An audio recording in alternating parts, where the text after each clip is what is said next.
بسم اللہ الرحمن الرحیم۔ رب اشرح لی صدری ویسر لی امری واحلل عقدۃ من لسانی یفقہوا قولی۔ اللہ تعالیٰ نے انسان کو اس دنیا میں آزمائش کے لیے اور امتحان کے لیے بھیجا ہے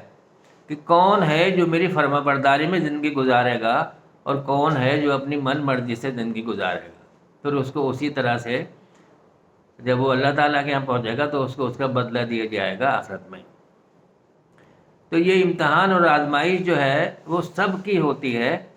اور یہ نبیوں کی بھی ہوئی، جو نبی بھی آزمائے گئے۔ ہماری آزمائشیں جو ہیں وہ چھوٹی چھوٹی ہوتی ہیں اور نبیوں کی آزمائشیں بڑی بڑی ہوتی ہیں، کیونکہ ان کا مقام ہی اونچا ہے تو ان کی آزمائش بھی بڑی ہوتی ہے۔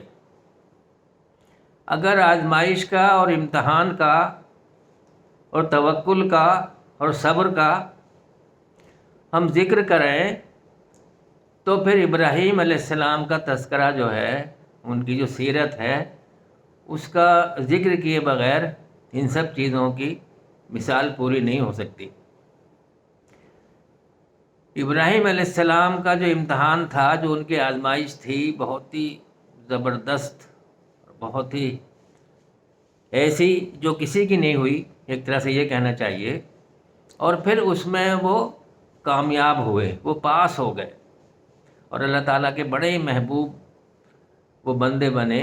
اور نبی بنے۔ ابراہیم علیہ السلام کے 80 سال کی عمر تک کوئی اولاد نہیں تھی۔ انہوں نے دعا کی کہ اللہ مجھے صالح اولاد تو عطا کر،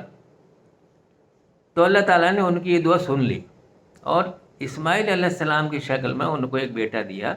ہاجرہ علیہ السلام سے۔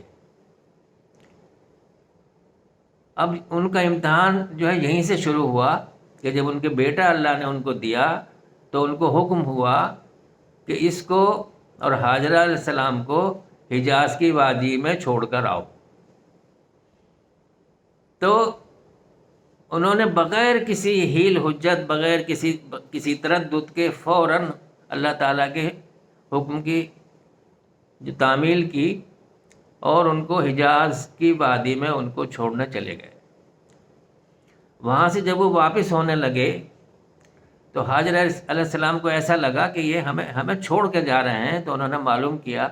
کہ تم ہمیں کس کے سہارے چھوڑ کے جا رہے ہو یہاں پر؟ تو کہا اللہ کے سہارے۔ ایسا میدان، ایسی وادی کہ جہاں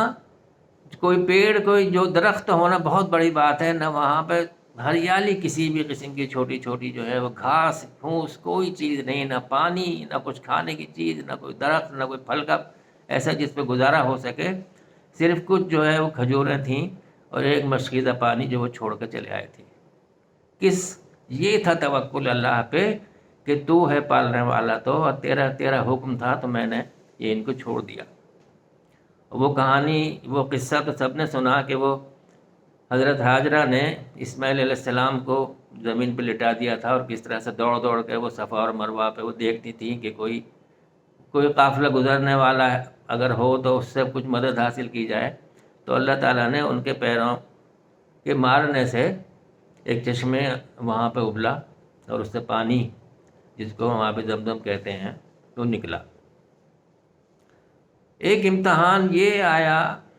ابراہیم علیہ السلام کی زندگی میں پھر دوبارہ کہ جب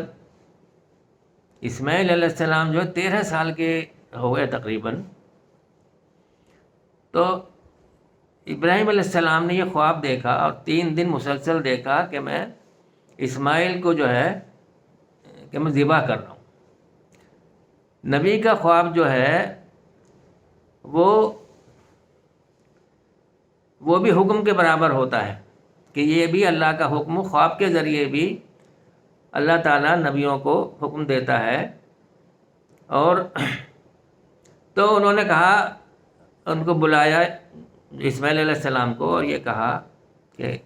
اے میرے بیٹے، میں یہ خواب دیکھتا ہوں کہ میں تمہیں ذبح کر رہا ہوں، تو تمہارا اس سلسلے میں کیا کہنا ہے؟ تو تم کیا کہتے ہو؟ وہ بیٹا جو ہاجرہ علیہ السلام نے جس کی پرورش کی تھی اور صبر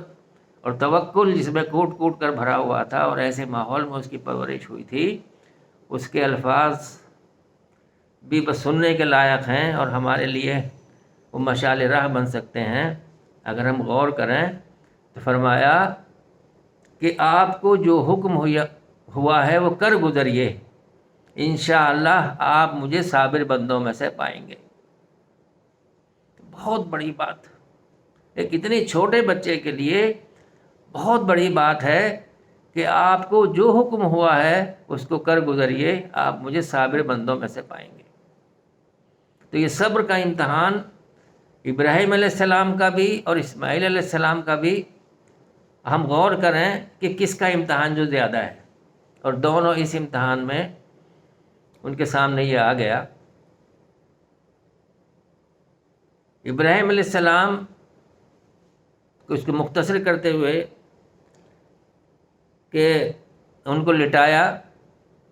اور ان کو پیشانی کے بل ان کو لٹایا، اس لیے کہ اگر ان کے چہرہ اوپر رہے گا تو ہو سکتا ہے